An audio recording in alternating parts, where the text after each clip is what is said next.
Welcome to Desert Wanderers, produced by Salt and Light Radio. If you're new here, we bridge the gap between you and the person in the pew next to you. I will be interviewing priests, religious, and laity in our local Boise diocese, asking questions that'll help you navigate your vocation and help build community wherever you are with whatever resources you may have. Let's build the city of God together.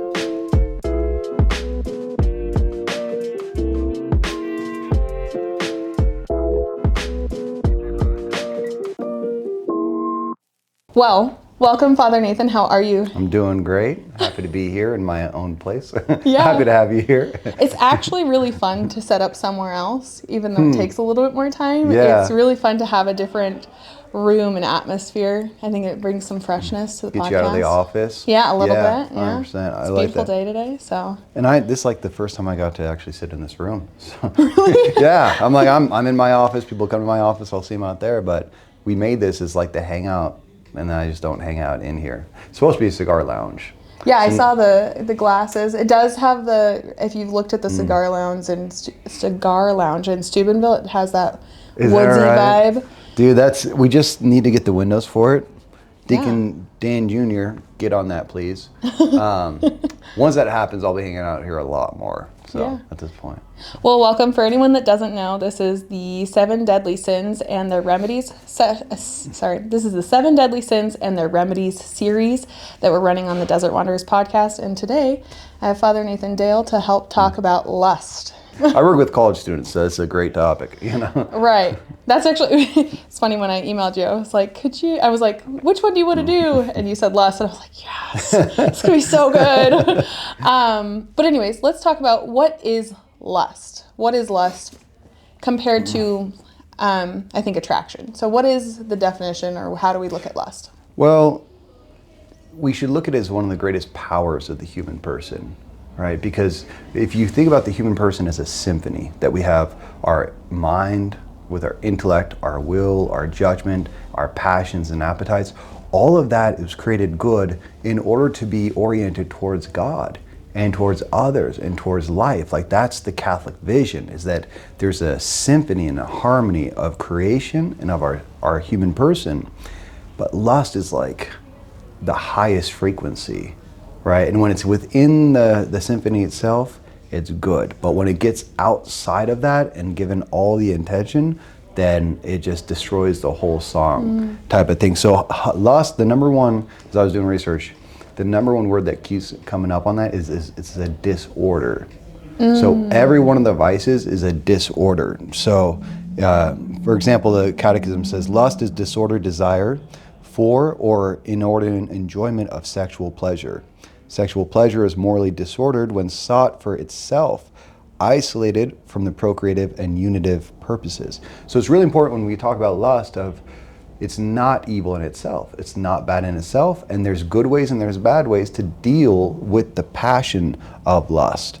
But it's meant to be, our sexual passions are meant to be shared with another. It's meant to drive us out of ourselves for good. But it always becomes evil when it's sought as an end in itself or for myself. Okay, so that's actually a good point.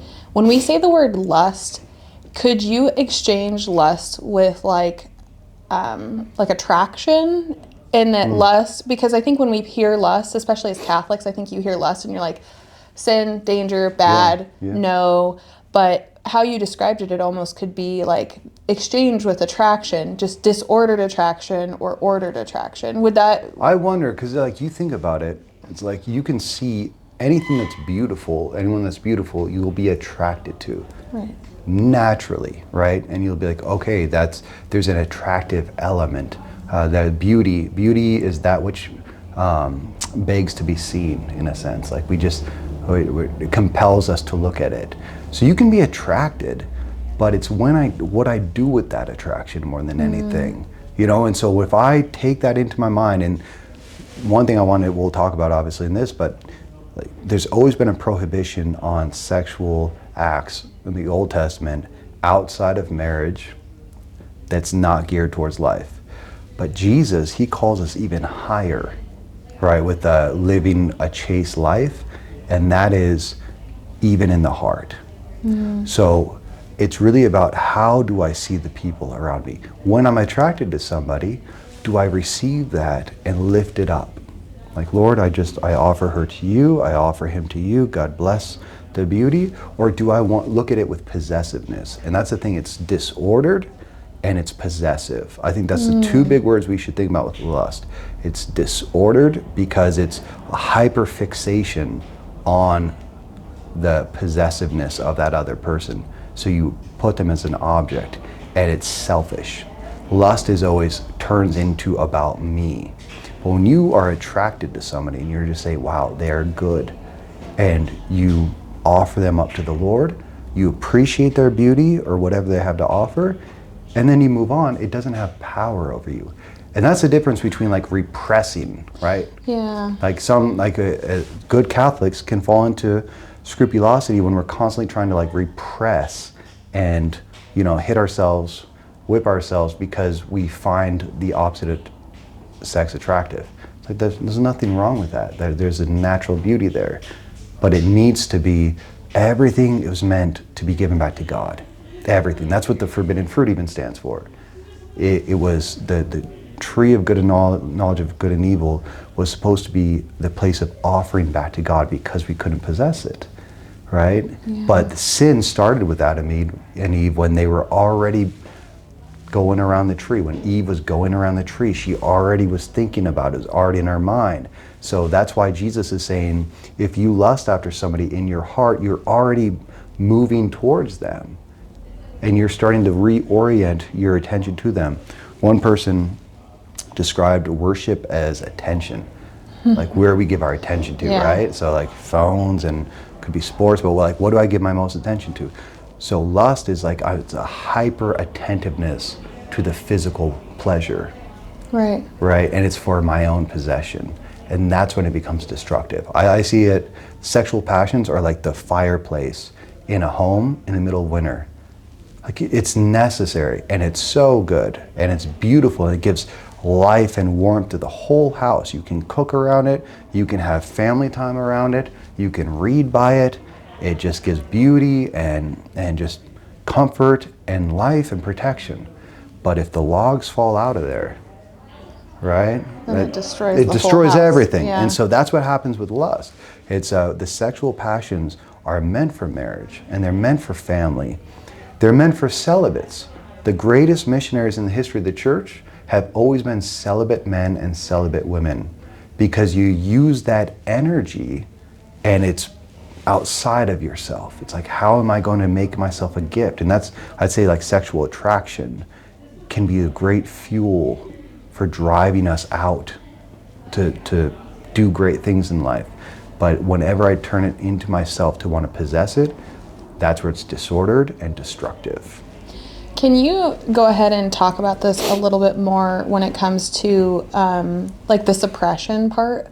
Because I think, again, thinking back into my college days, it was like you just have to control it, right? And however you can control it. And I think most people are like, well, I just can't think about it. I have to get rid of it. Like, this is a bad thing I just have to get rid of. Yeah. And it's a distancing. Whereas what you're saying, and correct me if I'm wrong, but it sounds more like it's I receive and then give. So it's not like, it's like acknowledging it and not trying to suppress it. So could you talk about that? It's almost like a river flowing through you. Yeah. I think so much of life is, everything in life is a gift. And so much of sin is control and possessiveness.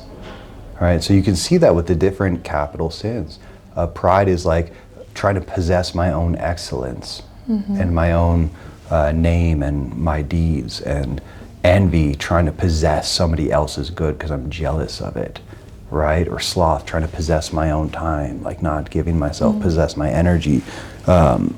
Wrath, like possess the other person, with being controlled by anger. Food, possessing constant food and drink to fill the emptiness. But it's like, if we receive these things as gifts and offer it back to the Lord, that's where it becomes sacrificial and it raises us. So with suppression, it's almost like Adam and Eve, they were like just afraid to even look at the tree. They were just like, don't even go over there, don't touch it, don't look at it. And And then it breeds kind of a spirit of fear, Yeah. you know, and distrust. And so, and that's where, again, the devil can get in and speak that lie. God knows that if you do this, you'll become God's like him. You'll be happy. You'll be more fulfilled. So there's ample evidence that people that come from homes that are hyper protective end up losing themselves. Like that's what's the story about the one who gets pricked and goes into coma? Is that Cinderella or is that? Oh no, Sleeping Beauty. Sleeping Beauty. Yeah. That the part of the story, the meaning of that is her parents hyper protected her, didn't invite malevolence to the ball. I'm not talking about the modern one, but like the original story. Yeah. Like we're not bringing evil into our home in any sense. And what that did is it made her so sensitive that at the slightest pinprick, yeah, she goes into a coma. She can't get past that. So if you God doesn't overprotect us. He wants to teach us how to live in the midst of a world with all these things. Yes. So you can't hide from it. We don't want to make a church that's just a greenhouse. Definitely not in college, right? You don't want to just hide away and suppress because it makes you afraid of your own body. Yeah. One thing they've seen is with like young people who don't wrestle, especially young men, guys who don't do rough and tumble play when they're younger, they either will be too violent with others because they don't know other people's strength, or they'll be hyper shy because they just don't know how to use their own body. Yeah. You know, so like dancing or jujitsu training, all those things get you in touch with how to use your body, and we have to learn that, you know, and that's more integrated at that point. And then it's like, how am I using my sexual passions in art, in contemplative acts, in exercise? I mean, I fell in love with exercising far more after I went in to start studying to be a priest than before. Like, it's always been a part of my life, thanks be to God. But I realized like I just had all this more energy, and I was like, I got to do something with energy, and now I love it, you know. And yeah, it's a beautiful thing. But so it's like going into nature, and learning new instruments, and like that's erotic. Yeah. Like all these things, the arts are erotic, and when they're properly oriented, they create such deep beauty in our life and in the world, in our body, in our minds. But if we just try to hide from it, yeah, I think it's gonna come out in the wrong ways. That's also Batman trilogy, Christopher Nolan. Quick note, I like that. I didn't write that down. But the Joker, what's manifested in the second one, when Batman is so good at controlling all of Gotham, there's a saying that Gotham isn't about Batman, Batman is about Gotham. Like everything that happens in Gotham is a reflection of his own trying to understand the trauma he came from, right? Yeah. And work that out. But when he is able to suppress all the enemies, they all go underground, and it creates the greatest enemy of all, which is the Joker, right? Which means that like when you try to suppress everything within you, it's gonna come out in ways that can really destroy you, you know? Yeah, and then going back to what you were saying about the river, though, right, is when it flows through and you are able to make that art, other people see that and become inspired. Absolutely, yes, right? Yes, that's a great point. I'm not suppressing it. I'm not putting my light underneath the bundle basket. Like, I have met, the whole family came into the church recently, and I met the guy at a sauna. You know, and it's because I go to the gym and I go to sauna every day. It's male only, but it's like, and we'd meet and he'd be like, "What do you do?" You know, it's like, "Oh, I'm a Catholic priest." You know, and we'd be just talking every day. And then, you know, he was a Protestant that had grown up Catholic, was asking questions all the time. He came back in the church. His whole family came back in the church. Beautiful. You know, so it's like little things like that. It's like, well, you know, we're meant to be a light to the world with how we live. Yeah. More than anything. So jumping back into the 7 deadly sins, and you may have touched on this a little bit, so take as much time as you want on this question as you'd like, but why is lust one of the 7 deadly sins? Partly because of its power. Its sexual pleasure is so extreme. And that's what's so hard about it. It's deeply connected to our biology and procreation, and it's extremely pleasurable. And so, more than all the other vices there, it touches the deepest part of our person. And that's why what we do with our lust will really define who we become in life. Like there's some church fathers who really believe that the original sin had to do in some form with the sexual nature of the forbidden fruit and acting out immoderately. That's why it's like the curses that come from it are like shame, nakedness, childbearing, and now work and all that, and then division between the two. But I think that our sexual powers are the deepest part of our biology, and what we do with that, we either, like if Christ doesn't claim that, he's not claiming us. Like there's still unredeemed territory in our hearts. Yeah. I think that's why it's so easy for the devil to manipulate it, because if you can have everything else right, but if you're a slave to lust, it affects everything else. So can I say a word about the effects? So like the effects of lust, I think, are also so detrimental. Number one, like St. Thomas, his main thing about lust is that it darkens the intellect. Right? So when you sin with lust, you stop seeing reality as it is. You can't see the opposite sex as it is. You can't see yourself and who you're supposed to be. That's why Jesus says, "Blessed are the pure of heart, for they shall see God." Right? So it's when we're pure of heart, truly pure, that opens our eyes to what God's will is for our life, how we are to see the world, how we are to see others, because it's not disordered and it's not possessive. Remember, lust is always about, I want to possess the other. So it can take you down a lot of dark paths. Part of it, and I thought this was interesting, St. Paul says that our lust, our flesh that is rebelling against our spirit, it's actually a consequence of disobedience, of pride. So pride is the capital sin. Lust is one of the daughter sins of pride. When we ourselves are being prideful against God's will, St. Paul says that God punishes us by allowing because we're the lower nature, rebelling against God who is higher. He talks about this in Romans. They knew God, but they chose not to worship him, but rather to worship the beast.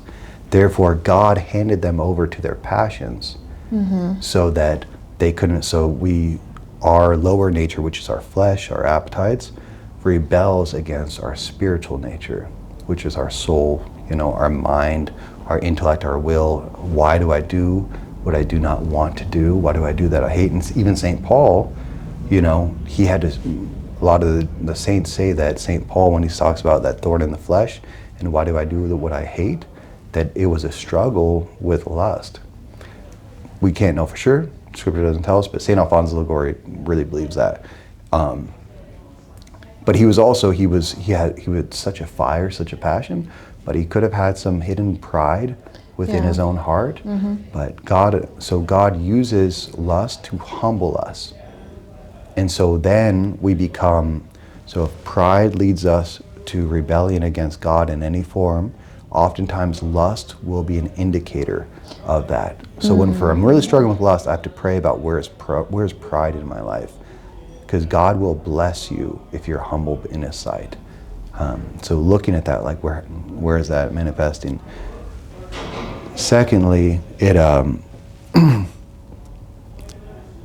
St. Chrysostom says, "He who is enslaved to pleasure is worse than a slave, for he has no master to blame but himself." So there's this idea that it enslaves us to our own will. St. Augustine, he says, I can scratch my back if I tell it to, I can stand up if I want to, and yet I can't tell my body to stop lusting.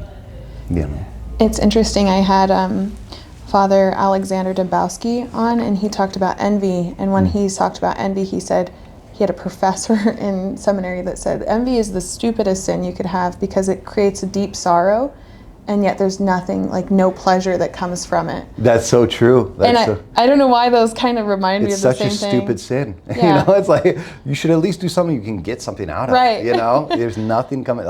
But that's people who struggle from envy. When you see that, I think it can help break you out of that. It's like, what am I doing? Right. Like I'm just getting sorrow for nothing. Well, so I have another question about this, because envy, gluttony, and lust, right? So one of the questions I had for you was what Thomas Aquinas calls lust as one of the principal, what did I call it? What did he call it? I think it's The last vice of intemperance? As a principal vice of intemperance? Yeah, principal vice of intemperance. But I also think envy, gluttony, and lust are all intemperance, sins. Yeah. So when he talks about it being the principal vice of intemperance, how can this lead us to maybe those other 7 deadly sins? Like, you kind of touched on this a little bit, but like, how does lust push you into other of the sins? I think the being a slave, once you're a slave of your appetites, everything falls from that. So first, let's just look at like David, right? David, when before he falls with Bathsheba, what's like the opening line of that chapter? Do you remember? I know. When it's a random chapter, but it's like it says when all the kings were going out to battle. Yeah. Okay. I thought it might be that. David stayed at home. So number one, it was refusal to enter into the mission. And again, our passions are meant to take us out to do God's will. When we refuse to do that, what is he doing? He's laying around his castle. He eats his lunch. He wakes up from a siesta after that. So it's like, it could be like a little more sloth, obviously, gluttony, and then he's going out, pride because he refuses God's will. Right. And then he's walking around and sees Bathsheba, falls into lust with her, and then turns to lying and murdering, from there. So wrath and, envy flowing from wanting what's not his.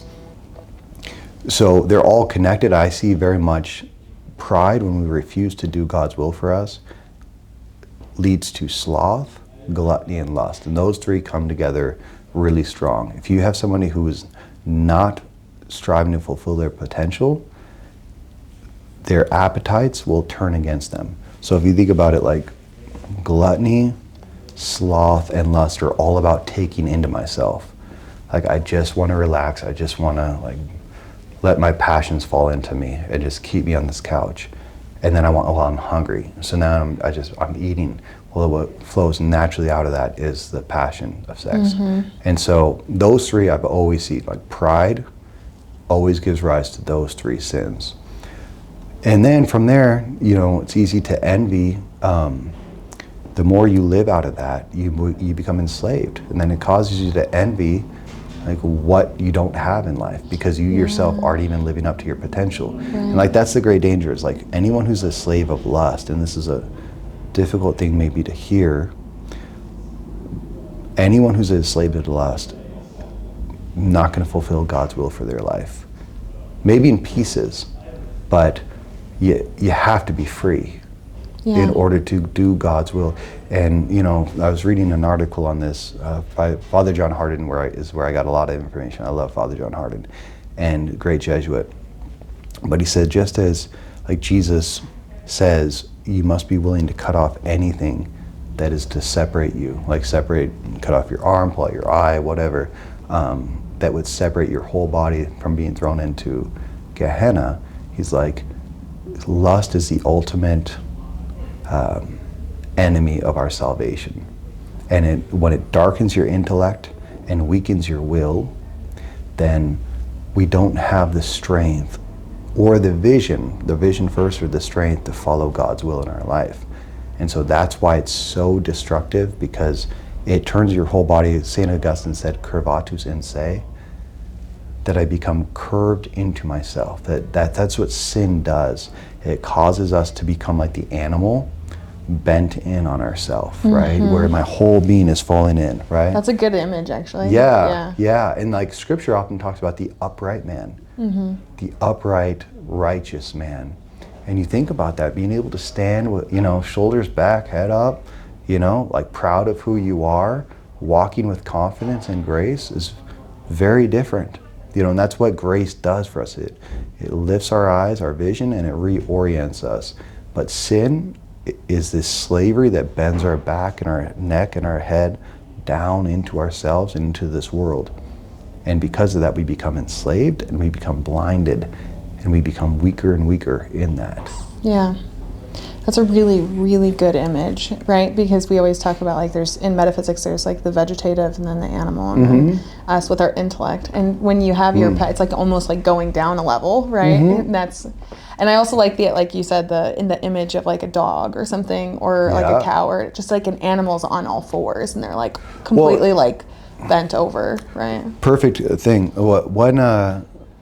What day of creation were the animals made? They were before. What day were human beings? 6. Yep. Both were created on day 6. Oh. Isn't that crazy? Yeah. Like, you would think that we as human beings would get our own special day. Right. No. But that's the whole understanding of 666. And that's why the satanic symbol is like half goat, half man. Yeah. Because it says embrace the 6th day. Embrace your animal nature. And the fact that we're like, it's very symbolic in scripture, and that is that we have the animal nature in us, but we also have souls, and we can choose which one.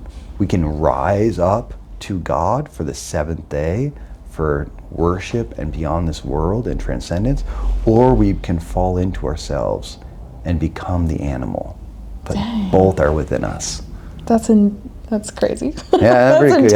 Yeah. It's like a good ponderer, like to just like think of your life.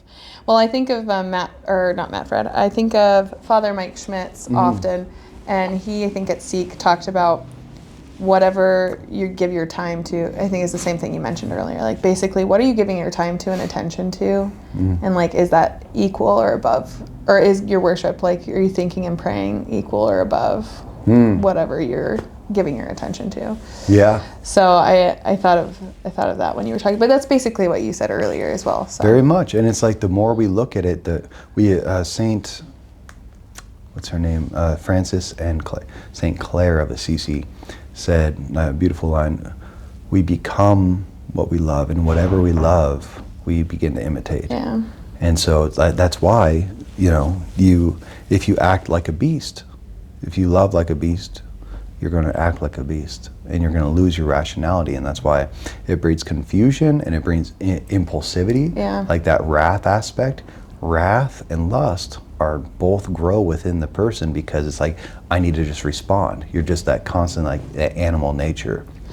Okay, so this is like one of my favorite questions to ask. I think every episode, if someone's following this, is like, oh gosh, this is the question again, because I start it that way every time.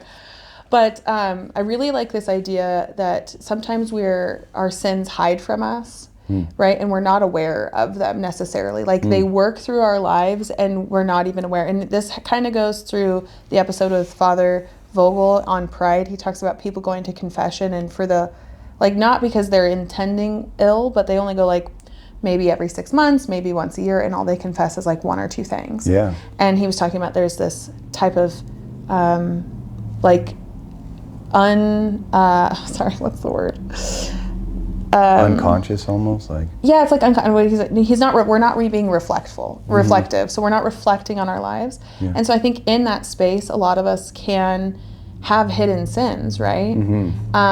So in what way does lust, how can it hide, and how can someone saying, okay, I'm going to start an examine tonight, like, how can they start to identify lust if it's one of those hidden parts of their yeah, obviously, like, we're pretty clear on, like, okay, social media. Like, we've been very desensitized. Right, yeah, absolutely. So number one, it's like, what was that story I just heard from somebody? Some students just told me, they were like, we had a couple students come into the Catholic faith, right? They're like, hey, we need to go to confession. I was like, why? Well, we just watched Wolf of Wall Street. Oh, yeah. And they're like, we watched it before we were really living the faith, and then we just tried to watch it again. We could not believe how inappropriate that was, right? And so they've gone through prayer and cleansing. That's why prayer, it enlightens the mind and it strengthens the will. That's what prayer does for us. It helps us to see good and evil, and it helps us to reject it and to cling to God's will in our life. That's the efficacy that will come from prayer. So before that, when you're living in darkness, you just like, oh yeah, there's basically naked bodies all around here, and it's just not even really computing, it's just a part of it. So when you actually start to pray and spend time in the Eucharist and educate your mind, you start to see all the ways that it's being revealed. So social media obviously is one. If you've seen half naked girls or guys all over that. A college campus. Yeah, exactly. It's hard I to walk around escape. here, I'm like, how do people wear this? I know. Yeah. I don't mean that in a bad way. I was there when I was in college. You shouldn't mean it in a bad way. It is but it's what we've come to accept. You know, like, for example, like we get used to the environments we're in. So the guy who created it, who's some French designer, the one who created the two-piece. Like, I love this story. Yeah, it was like no woman would even try it on, and he had to get prostitutes to put it on, took pictures, they put it all over until it became like, oh, I've been seeing this, it's now normalized and it's okay. Yeah. But before that, it was unheard of that a woman would reveal so much of her flesh openly, right? And you go to a public gym nowadays, it's a very similar kind of thing. Right.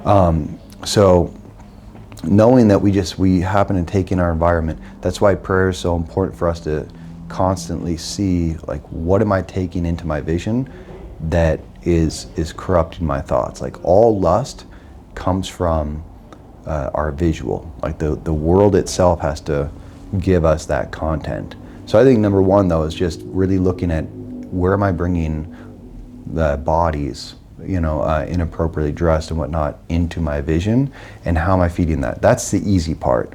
I think that's very easy and clear. The other thing that I really think is important is the custody of the eyes. And that's something we just don't think about, we don't talk about, but when I'm walking around campus and I see a body being presented, immodestly, just having like that moment, just saying a Hail Mary, but then just like putting my head down and, turning. Like actually physically. Physically, yeah. And, there's some saints who could look at them and, and just pray for them, but I don't think a lot of us are there. Definitely, not with a lot of purgation. So the best, even St. Paul says, flee from sexual immorality. So you have to avoid the near occasions of sin too, of like, where are you putting yourself into that? And like into environments where you're feeding your senses with that, especially if you're struggling. But the other thing, and really considering Christ's admonition of he who looks at a woman with lust is guilty with committing adultery in your heart with her. I think that's how we evaluate ourselves. Like, if I'm evaluating myself, especially as a married person or as a priest or nun, whatever, to how I'm viewed by the opposite sex, which is like all of our social media right now, and it's just like how look maxing and all that, like that's an adultery of the heart, because I'm not asking the Lord, how am I to you? How do you see me? And is this what you want of me? But I'm comparing myself to other people's opinion. And I think that's where we really need to be purified, how is my perception of myself? And that's where you get so much depression, because you have a lot of people who are comparing themselves to how many people are DMing them, liking their images, or going on dates. Like, that's not the way that the Lord intended us to be. Yeah. That's an impurity of the heart that can lead to possessing other people. So. Yeah, I think that's a really good point. Again, I guess I can really empathize with what you just said, because I remember when I was younger, it would be so important how many likes you got on some post, yes, right? Exactly. Oh, well, I have to do something else because that one only got, 100 likes or whatever. Exactly. Whatever it is. Rather than doing it for the good, like Christ, when he talks about the seed that falls on the ground, all the seed is good, but you have rocky soil, you have hard soil, and you have thorny soil, and you only have 1 out of 4 that actually is going to bear fruit. And I think that's part of us, for those who are sowing the seeds. You always got to remember, is my seed good? Okay, then I'm going to throw it wherever the Lord asks, and He's in charge of that. Yeah. Their hearts, and his sunshine and rain and grace, like that's what's going to make it grow. But that lust of the heart can be, I want to, just be measuring myself according to the attention of others. Yeah.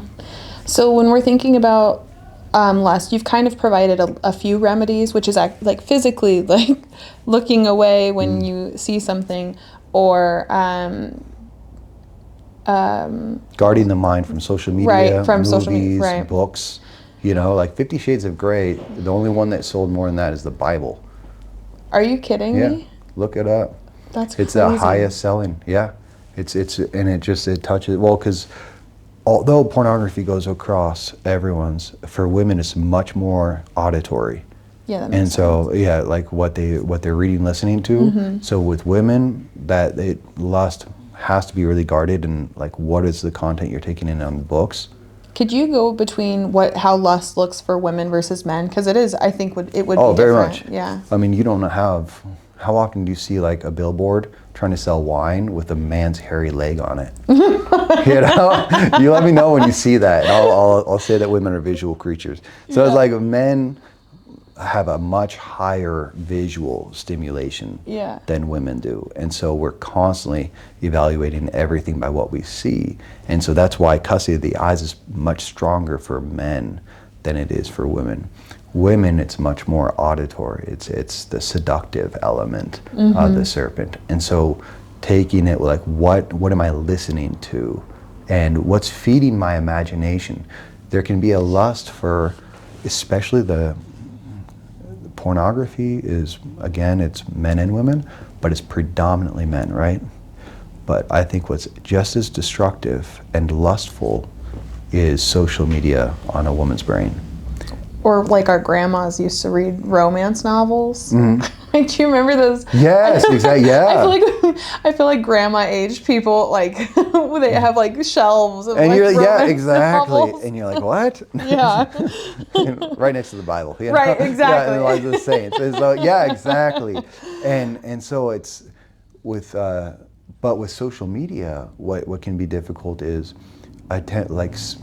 sex is the most important thing for men, but it's attention that is really, really important for a woman. Like that's what, married couples, it's oftentimes like, you're not paying attention, you're not listening to me, you're like, one woman said this. Are we emotionally connecting? Yes, exactly. Yeah. And just as a woman's body cannot compare to the innumerable bodies that you can find on the internet, so one man, the man that you're meant to be with, his attention and his, what's that word, affirmation can't compare to everything that you're getting online. It's the same thing, and it desensitizes the woman's heart to the affections of her husband to the degree that she's getting that attention online. And in the same way, a man's body becomes desensitized to his wife to the degree that he's looking for bodies online. That is so good. I'm glad that you put that out there, because I think, at least when I thought of lust, it's very much just like the visual. So breaking that apart, I'm like, I was like, that makes a lot of sense. Yeah, because it's like the devil always wants to disorder. I think the internet's behind a lot of disorder. A lot of great things that come from it. But where I'm taking my sexual passions, where it's, I want to be, gratified, I'm looking online for that. If it's breaking me away from those in front of me, like that can be really difficult with women now. If you're on social media, I saw this one woman, and I'm on social media, and I see it, I don't have accounts or anything like that personal, but I still I like to see reels and everything like that. But one woman, she just made the comment, I don't know how true this is for many, but she's like, I just realized not hot the world is. She's like, I open up Instagram and I'm like, hot. But then I look around and I'm like, how many unhot people am I seeing all the time? And I'm like, well, that's what we'd call porn brain. You've oversaturated your brain with a small percentage of people that have been filtered and in their best moment, and then you're just seeing a bunch of normal people living their lives just like you are right now, and you're not impressed. And so women themselves, if you are on social media too much, it's the devil fed the fantasy of woman. And that's what can be really dangerous, of like, oh, my perfect man is out there, yet I don't see anybody around me that can compare to that. Yeah, and not to put too many plugs in for other people, but Lila Rose had a podcast recently on dating, and they talk about like this idealization of a soulmate, right? Yes, exactly. And then also like in the inverse, like being so scared that you're not finding your soulmate that you never get married, right? It was very good. I think that like kind of going off that topic, like that would be a good reference for someone. Absolutely, and it's and I wonder, maybe because the auditory nature for females is why fantasy can be more destructive. It's like what you're imagining. Men, it's not what you're imagining, it's what you're seeing very much, right? And so it's like we had this in the 1700s when the French Revolution happened. And before that, we all had an idea that love, like marriage, was for more convenience, friendship, and raising a family. Because passion and lust, eros, it can't coexist within that. Right. It's just, you're waking up next to a snoring person every day, right? But then it was like, God is the one who is the ultimate end of our desires. And that was more just understood. With the French Revolution, what it said is stop looking to heaven. You have your answers to your being here, intellectually, willfully, in what you can dominate, but then with your heart. And so what happened after that was everyone started looking for this. That's the first time we ever see the soulmate even talked about, was after the Enlightenment. Wow. Because it was now no longer God, Jesus Christ is my soulmate, but there's some human being out there who can do that. And then the problem is you have these moments of infatuation, of growth, and then it becomes mundane, and you say, oh, I've lost my passion, like you're not the one. So the last thing I'd say on that is that I'm actually going to talk about it this weekend because it's the transfiguration. And the transfiguration, what it is it's a glimpse of eternity, of Christ in all his glory that he gave at that moment. And he's showing us what we're meant for, which is ecstasy. And lust is so powerful because more than anything else, lust is this like glimpse of like total self-forgetfulness where I'm losing myself into another. And that's what we're made for. Like ecstasy is ecstasis, to stand outside oneself. Emotion, emovere, means to move out of oneself. So this idea of love is always, I want to lose myself into another. And you can do that with drugs. You can kind of forget yourself with like turning on Netflix or scrolling or drugs. But that's all kind of taking you into yourself. Right. With lust, it's this glimpse of like, oh, I'm losing myself into this other person. Whether it's promiscuity or pornography, whatever, and that's why it touches the highest good. But what Jesus shows us in the Transfiguration with this glimpse, and Peter's like, let us make 3 tents, like let's stay here. I want to stay in this moment. He's like, no, we're going down the mountain and we're going up Calvary. Yeah. And what it shows is like true orientation of our passions is self-giving love. Right? Because we are made for ecstasy, and you have moments of that. I think when you fall in love with your spouse, you get a great glimpse of like them in all their glory, but then you have to descend into the valley with them, right? And you have to like help create that in the same way that, God gives us visions of what he wants us to do, and then we have to go into the darkness to like bring that about. Right. And so that's the definition of chastity, which we haven't really touched on. Like chastity is the opposite of lust. Chastity is selfless charity.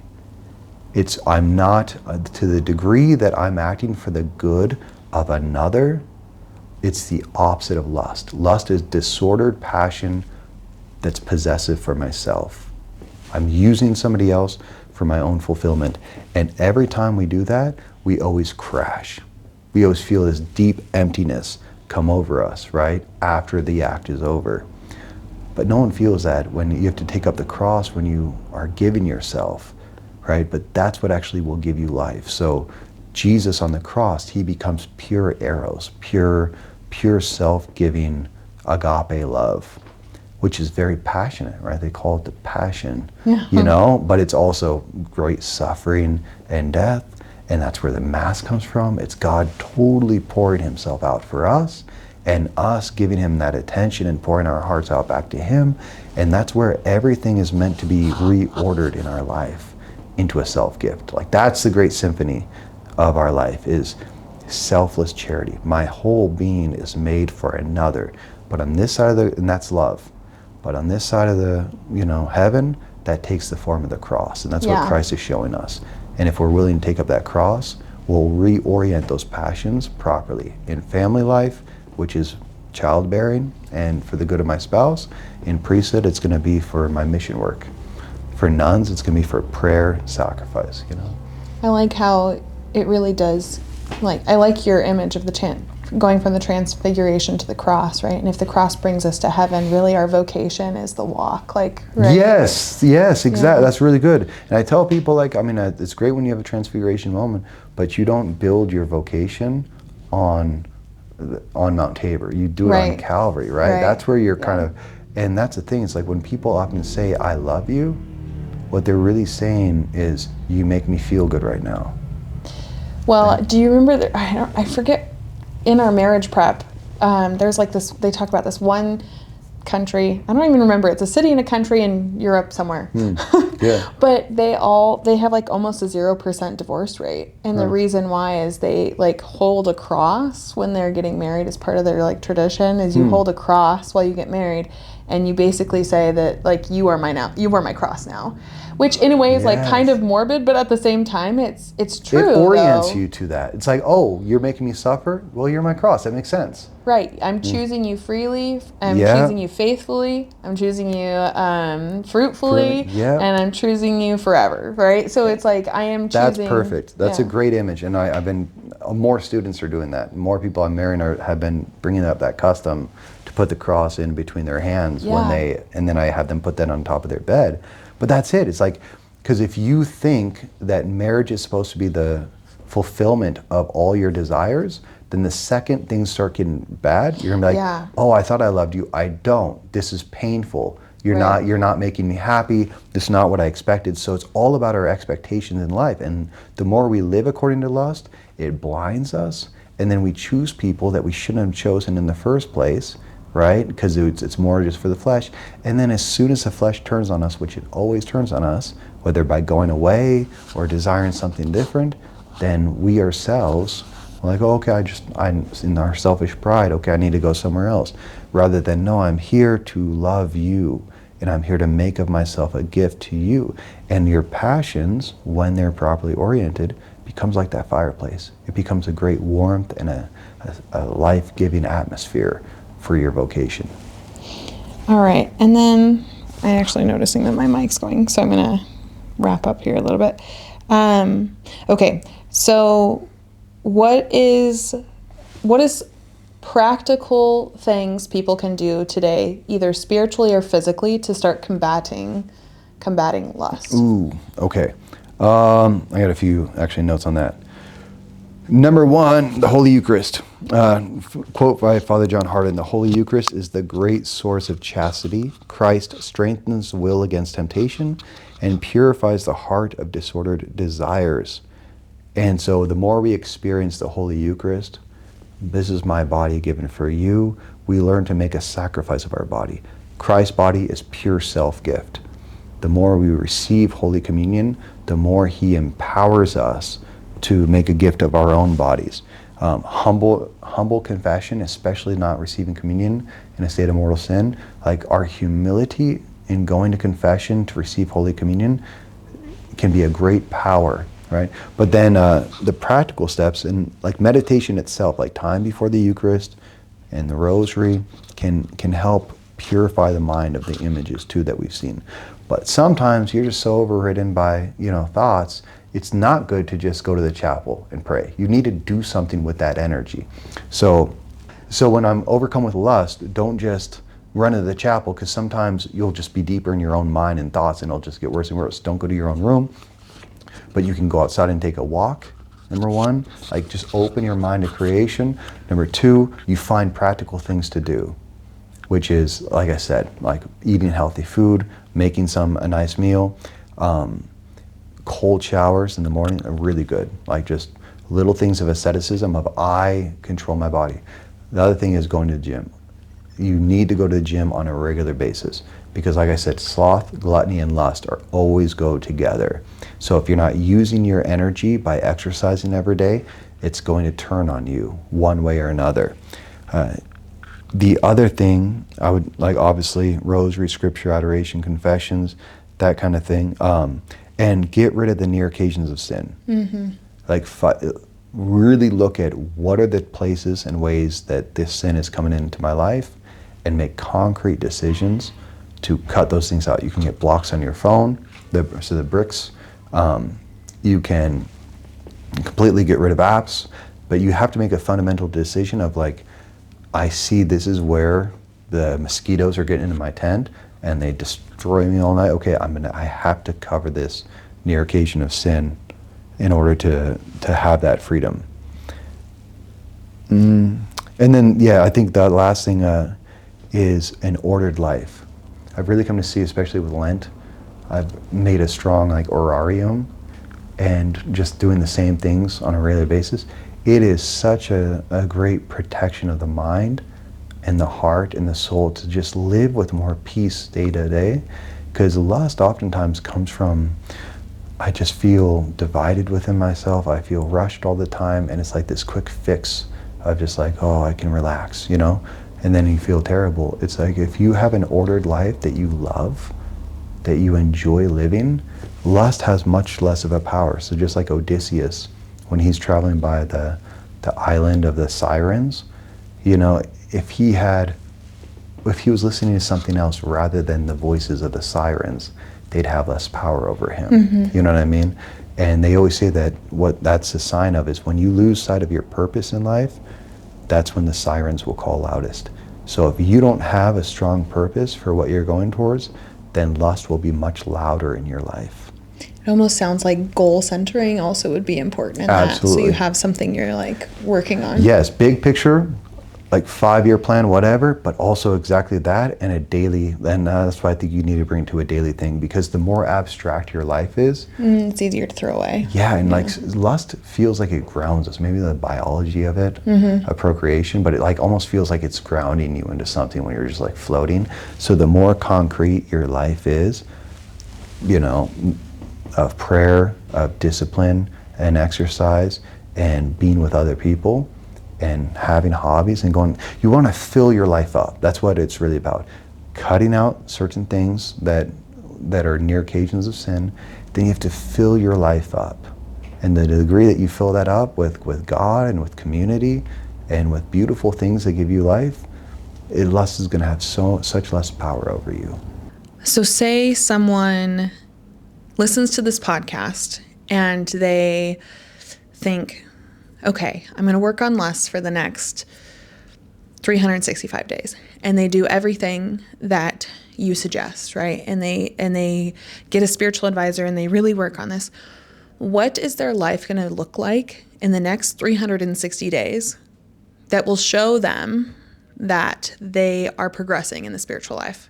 It's funny because when I was preparing this talk, this week, I went to do midday prayer right after finishing, just getting the notes together. And this was the first psalm of the day. It's Psalm 119. And it says, "They are happy whose life is blameless, who follow God's law. They are happy who do his will, seeking him with all their hearts, who never do anything evil, but walk in his ways. I will thank you with an upright heart as I learn your decrees. I will obey your statutes. Do not forsake me." And I would say that's one of the biggest signs. Joy. Joy is something that lust can never give us. It can give you pleasure, it can give you a moment of release, but it can never give you joy, it can never give you peace, it can never give you love for yourself, for God, for life. So if you do these things over a year, what you'll find is it's almost like going through a long time of eating healthy and going to the gym, and then somebody asks you if you want to go get McDonald's and then DQ, and you're like, that doesn't even sound great to me. Like you're yes, exactly. It's like your taste buds change. And so to the degree that I tell myself a new story and I act that out and I live that, we reshape our brain. I mean, anyone who's ever been in a toxic relationship before, met someone and they're like, and then you get out of it and you go through all your breakdown and build up. You look back or you run into that person again and you're like, what was I thinking? Right? And it's like, okay, never going back to something like that again. It's like we can reorient our desires when we don't act out of them in a disordered way. And the more you act according to God's will for your life in purity and self-giving and according to your state in life that He's called you, where you're, I'd say, have an order of when you wake up every day. Even if it's like 1 day or 2 days where I'm like, I just sleep. But other days, I get up at like 6 a.m. every day, whatever. That number, 6 a.m. is a really biblical number to get up, and it's Angelus, like wake up first thing, pray, pray the Angelus, kiss the ground. Like, you need to have order to your life. So if you get order to your life, you eat healthy food, you go to exercise on a regular basis, you're praying, you're cultivating community life and hobbies and a direction of what you want to do. You know, like what are your gifts and what's your work, that kind of thing. If you do that for a year straight, you're going to love your life so much. You're going to hate the idea of anything that could get in the way of that. And temptation just loses its power. It doesn't shine, you know, the way it did when you were at a low spot. And I think that's what our ultimate goal here is divinization, theosis, which is the transformation of desires. God Himself is desiring in me. And so I love what God loves and I hate what God hates. God hates sin because sin destroys us. I don't want that in my life, you know? Then you're free. I actually want to quote that psalm one more time. As we say, in the name of the Father and the Son and the Holy Spirit. They are happy whose life is blameless, who follow God's law. They are happy who do His will, seeking Him with all their hearts, who never do anything evil but walk in His ways. I will thank You with an upright heart as I learn Your decrees. Lord, we thank You for the gift of Your Son, Jesus Christ, and the teachings that He has given us, that we must be pure of heart, pure of mind, not only in our actions, but in our thoughts, in our desires, in our very heart. Because in that purity is the secret to our happiness. In Your word is the secret to our blessedness. We ask that You would look kindly upon all those who have taken the time to listen to this podcast, that You would bless them in their struggles and their difficulties. Bless them to know more fully Your love, Your will for their life in the smallest ways and the biggest ways, that they might completely orient themselves to Your desire for their life, and in Your commandments experience the joy of the freedom of the children of God. We ask this all through the intercession of the Immaculate Heart of the Blessed Virgin Mary, the chaste heart of Saint Joseph, our guardian angels and patron saints. In the name of the Father, and the Son, and the Holy Spirit. Thank you, Father. You're welcome.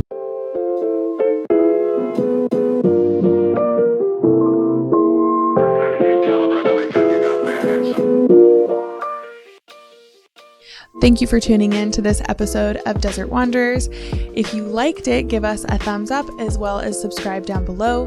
We're produced by Salt and Light Radio, so you can find us on social platforms at Salt and Light Radio or Desert Wanderers Podcast. We produce episodes every week and we launch them for you on Wednesdays. So make sure to tune in for next week's episode and we'll see you then.